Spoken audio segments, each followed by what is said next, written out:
Welcome, everyone. So we'll make a short video where we are going to offer some practical fourth way exercises or alarm clocks that we use to make the fourth way work practical and applicable in everyday life. The purpose of all of these exercises or alarm clocks or small aims, we use all these terms interchangeably. The function and the purpose of them is multifold. One would be that it simply helps us to increase frequency of a self-observation, to more frequently during the day remember about the work and apply it. Another function would be to observe experientially the functioning of the centers that we talked about. Also, another function will be that for engaging in this kind of exercise, we inadvertently bring more awareness to the unconscious mechanical working of that particular function, or as they call it in the fourth way, observe the wrong work of centers, and through the exercise to correct and in one way optimize this wrong work of centers in a way that's more conducive for promoting more sense of self-awareness. And because, Mihai, we lose, these are also designed to help us see how consciousness lapses. It lapses into identification with the functioning of our four centers. Consciousness literally loses itself, slips into these functions and becomes these functions. And so when you try to do these exercises, it's an attempt to see how this happens in yourself, in ourselves. It can be very shocking to see this, to find ourselves in a moment and see, oh, look at that. And it's not bad. It's not bad that you fall into these things that we're going to describe. It's meant to be, as Mihai is saying, an alarm clock, a reminder for consciousness to recollect itself, recall itself, remember itself, be conscious again of being the witness, being that passenger in the back of the carriage. Yes, and actually the aim is not to just do it to do a good job at it.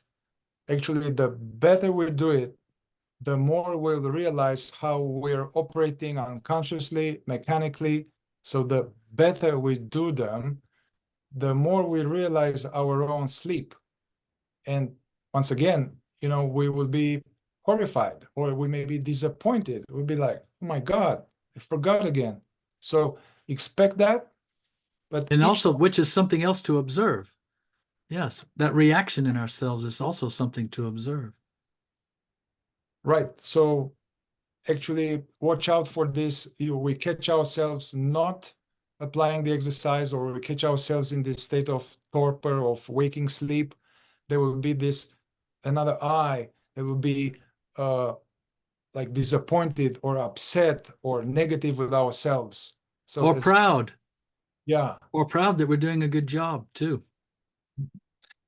Exactly. So this kind of type of conditioning we had connected to our parents or being in school will come up, to be perfect or to do it well.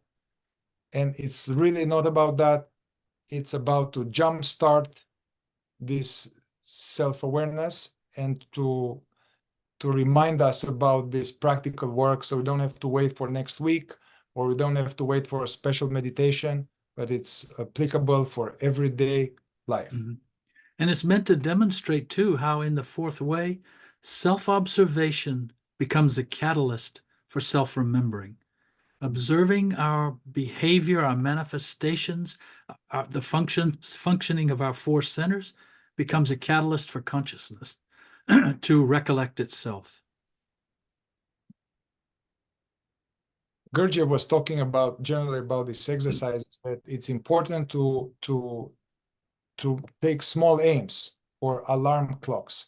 And then he would say that make this small aim your God. And in this way, you are actually developing the seeds of having will, actually ability to do, and developing this spiritual will, as he calls it. So the first exercise is connected to the intellectual center. And in sleep, intellectual center like works by itself, and we are quite not aware what we are saying, what's happening.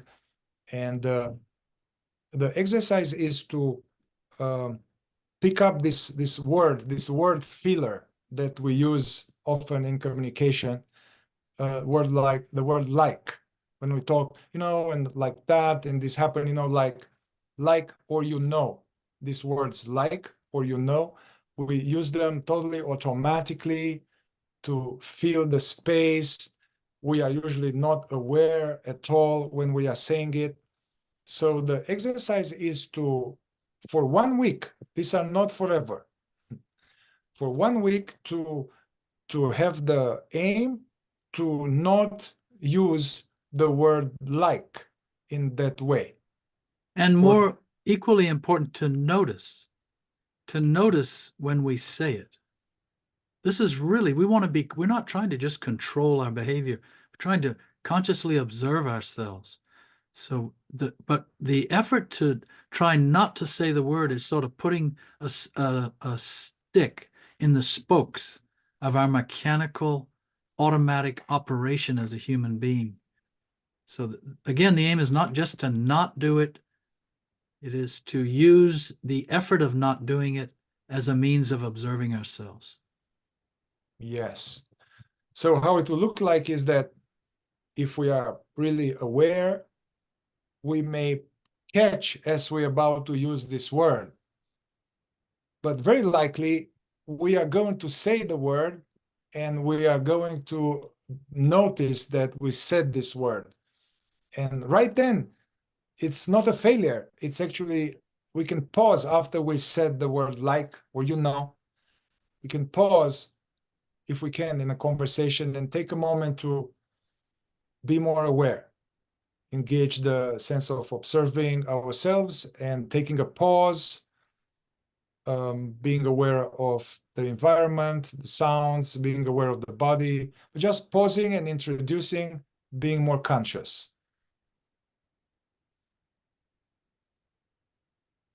Another exercise for the intellectual center which is also connected very directly with the first obstacle towards self-consciousness, the daydreaming, being identified and lost in an ever continuous stream of thoughts, is to have, like, let's say 5 minutes or maximum 10 minutes on the clock, I would say once or twice a day, where we intentionally, this can be done in driving or sitting on a bench, or it doesn't need to be closed eye meditation. Actually, it's much more useful to be as you are standing in the line for the post office or taking a break from work, and for 5 or maximum 10 minutes to just stay very conscious, very aware, and thoughts may come, associations, things to do, images, they will arise as they do. With each breath or every 5 seconds, some new eye comes along, to simply notice, but not stick to it and not go along with it. As Gurdjieff was saying, not to become a taxi. Do this for 5-10 minutes, sustained, conscious, intense effort. The idea is that this is not to have thoughts. This is not possible. The idea is that we are closed for business, going along with them. So thoughts may come, notice, not engage. It fades away by itself, it collapses, staying present, aware. Another thought will come, you notice it, disengage, staying present. This will be difficult. Some of us, we will fall asleep with it. Identify the thought, and then maybe 30 seconds or a minute later, we will realize, oh my God, I was already thinking about this or that. So that is to be expected. As soon as you realize, again, return to here and now, being aware of what's here and now. And another aspect of this is that to show we are really addicted to thoughts. They come and we feel obliged to go with them. They become the stimulus in our life. Instead of the present moment itself being the stimulus, our thoughts become a stimulus. They actually become a substitute. Imagination becomes a substitute for being present. And so this exercise we're proposing is to try to sort of pull out of that, this constant temptation and addiction. I must be thinking about something. I must be occupied with thoughts. And so something to do in tandem with this that will help is to put the phone down. And if you sit on your porch for 5 or 10 minutes to just try to be present and not indulge in thoughts, not be a taxi, as Mihai's saying, to also leave the phone in the house. And just notice how much resistance there is in us to simply be present in a very simple, clear way. Just sit and be present and see how much resistance there is in us. And this resistance is what the fourth way refers to as sleep. It's pulling consciousness down into all of the functioning of our four centers, in this case, the intellectual center in particular. Variation on this, or some good circumstance to engage in this exercise of not going along with thoughts, or as Spencer will call it, stopping thoughts, or not becoming a taxi, is especially in the area of the bathroom. So when we're using the bathroom, when we're using the shower, when we're having a shower, if we are aware, we'll see that as soon as the shower goes on, the water and all of that, we are somewhere else some other time. So use that in particular on the toilet or in the shower or brushing the teeth, to observe this tendency and to return. Another one would be driving, the same way. Or another way would be, let's say, if we have a little walk, even if we have a half an hour walk, don't make this heroic exercise. Okay, for half an hour, I'm going to do that. That's not necessary. It's not useful. Just pick 5-10 minutes on the walk, and especially observe this, the tendency to narrate or to comment. Oh, this is an oak tree. Oh, this is so beautiful. So just walking in wordless presence for a short amount of time. Don't do this for too long, and don't be too extreme with this. You do this, then you drop it. The next exercise or set of exercises are about the moving center. The moving center thrives on these automatic grooves that we are doing it without being aware of it. And there's a total, it's useful for life functioning. However, this unconscious momentum is detrimental, especially at the beginning. So it is important to find ways to put a spoke in the wheel and to create some shock to interrupt that. One good exercise is, we all have maybe a favorite mug where you have coffee in the morning or tea. We have favorite mug. So the exercise would be to, the night before, this is just for 1 week, it's not forever. The night before, or whenever we wash that mug, to put our favorite mug in some other place in the kitchen or wherever we put it. Usually we always put in the same place, and there in the morning, sleepy, we go and get it unconsciously. So put the mug somewhere else. And the next day, when you have your tea or coffee, you will see how you are going automatically like sleepwalker. You go to the same drawer and you'll be like, oh, right then there will be a shock. You'll remember.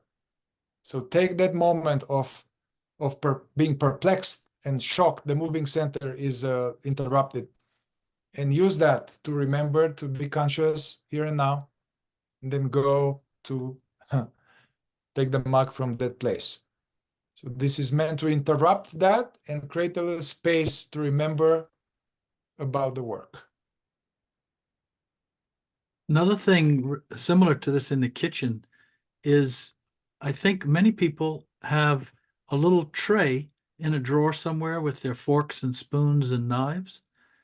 And to put the forks where the spoons usually are, and put the spoons where the knives are, just for 1 week.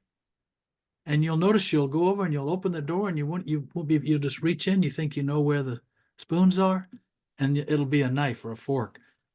These are simple little things, but they show so clearly how we operate automatically. And that's what the fourth way is trying to teach us, is to notice we operate without very much consciousness, and also with very little attention. And attention is an extension of consciousness. Nevertheless, we can go through our day with very little of either. And these exercises, again, are designed to show us that. Another exercise that we talked last time, but it's worth mentioning again, is that when we close doors, open doors, in a hurry, in this state of mechanical efficiency, drawers, to use that to be more conscious of the contact with the door handle, to close the door properly, maybe even sometimes to pause there, close it and pause there for a moment, and use that for more frequency of remembering.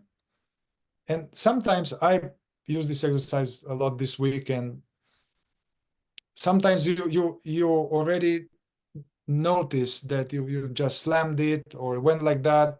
You can even go back and do it again.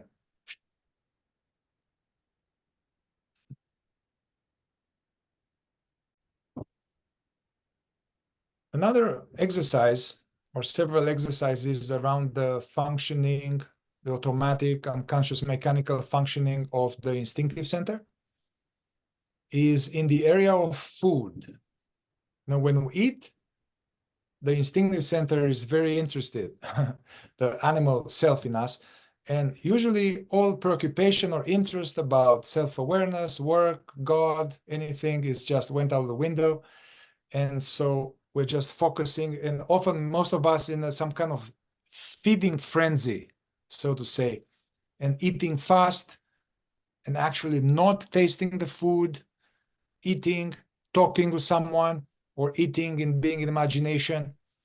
So the exercise is to overall to make a special effort to taste the food, to taste each bite, and to be there consciously. Also for enjoyment, it's like very interesting. It's much more enjoyable. We are missing out the experience of the pleasure of food.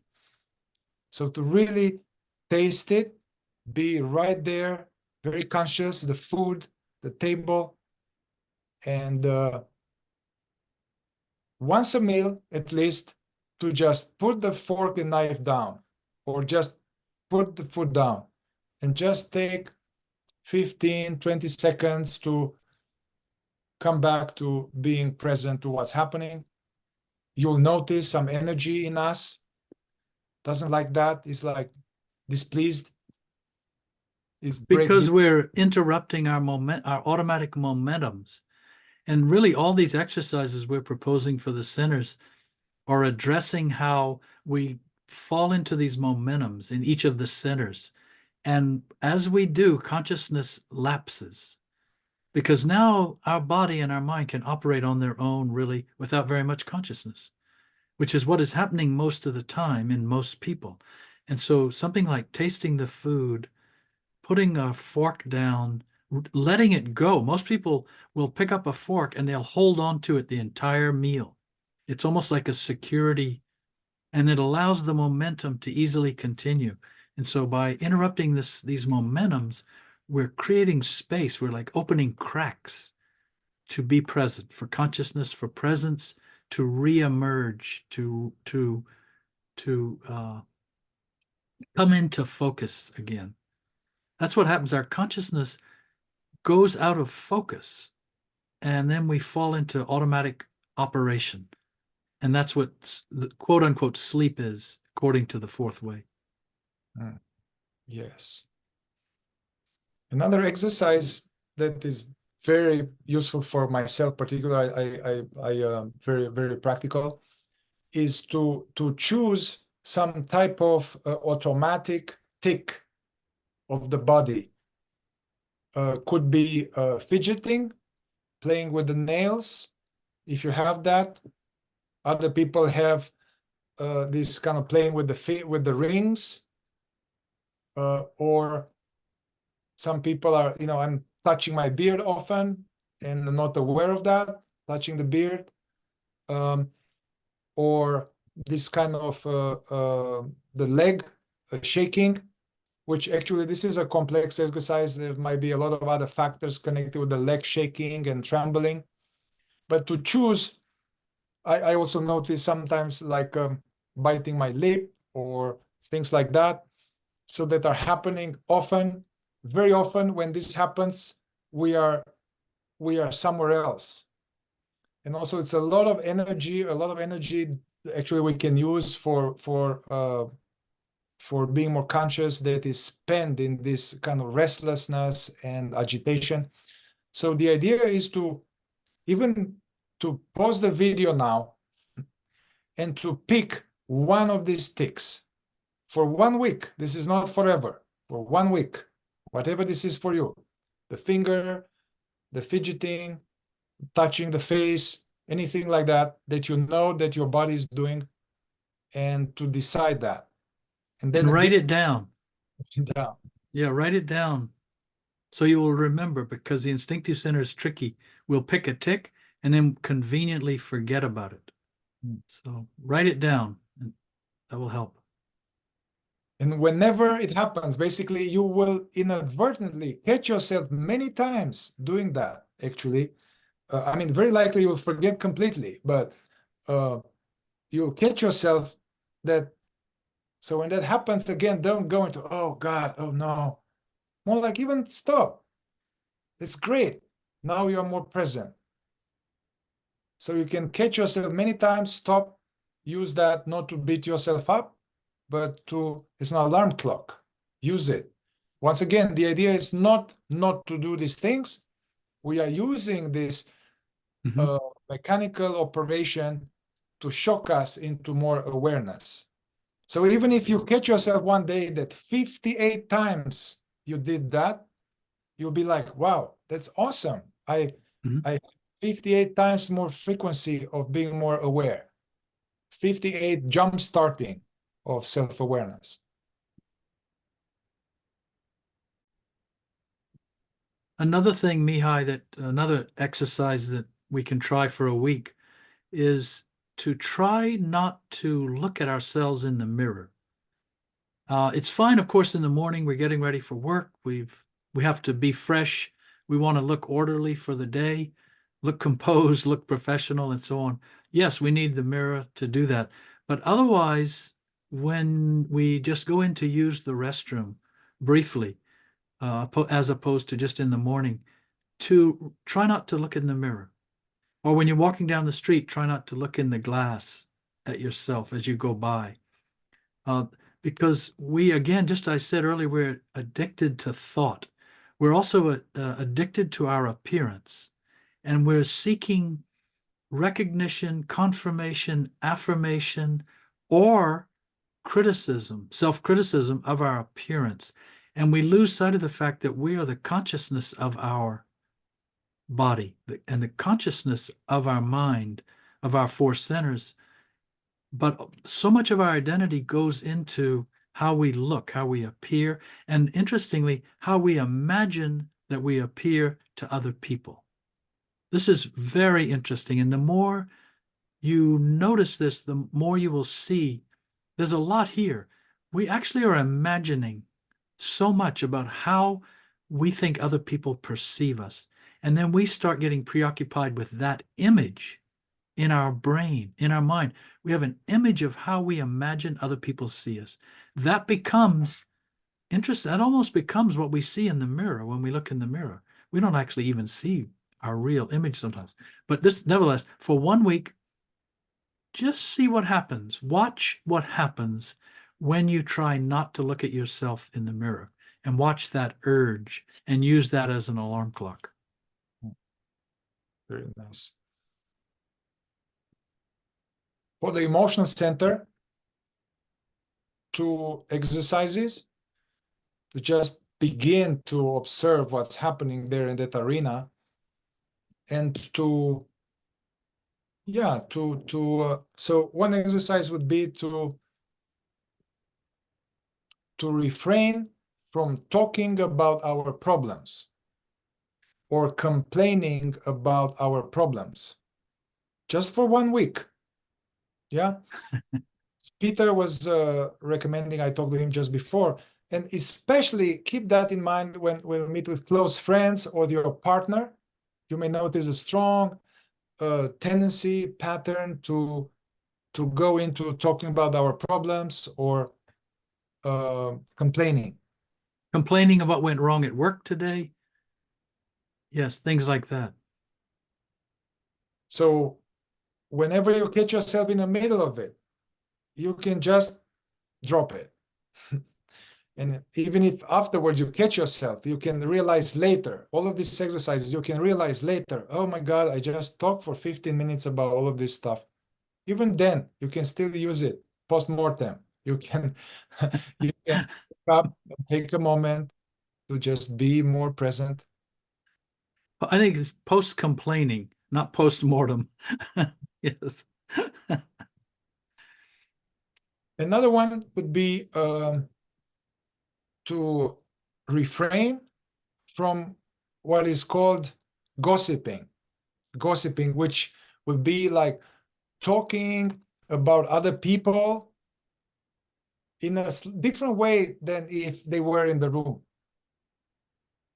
Yeah, judging, gossiping, even if it's kind of really mild and seemingly harmless, or even useful to watch that and to interrupt that and to use the discomfort or the shock, catching ourselves in it, to remember to be conscious more often. And this is a very interesting exercise, Mihai, because this is just, we're just looking at the very surface of how our emotional center does not operate in what would be called a healthy, normal way. This complaining and this gossiping, this is actually abnormal operation of the emotional center. This has nothing to do with the beautiful manner in which the emotional center can perceive the world. We make perceptions and they immediately get distorted and filtered by things like judgment, criticism, complaining, gossip, and so on. And so when you put the brake on these things, it allows you to look below the surface, to peel off a layer, look behind that layer and see, that's interesting. There was an urge there to complain. Where did that come? What's that about? And as we go later through the modules and we do more exercises, we'll be looking at deeper layers of what's behind this and why the emotional center operates in us this way, when in fact we don't need that. We don't need any of that to live an emotional life. We can live a rich emotional life with lots of perceptivity about people and about situations, even things that we don't like, that we don't feel comfortable with, without tainting them, filtering them with this negative reaction. So what's happening is our emotional center mostly is just reacting to the world instead of perceiving what's going on. So the emotional center can become a wonderful lens of perceptivity, an organ of perception, as Ouspensky called it, instead of just always being in reaction mode. And usually when it's in reaction mode, it has some kind of negative taint, negative charge. And this has many other implications in our what the fourth way calls sleep. So not complaining, not talking about other people if they're not in the room. It could be good or bad. Basically, for 1 week, if somebody's not in the room, don't talk about them. And watch, just watch. These are all, again, it's a catalyst to observe ourselves and remember ourselves. And we'll see that these, especially last two exercises, they will be very useful as we begin to study our false personality, the false sense of oneself, or in other teachings we call the ego, or the separate false self. So this exercise will be a direct lens and opening the hood, lifting the hood over our ego, self, false personality.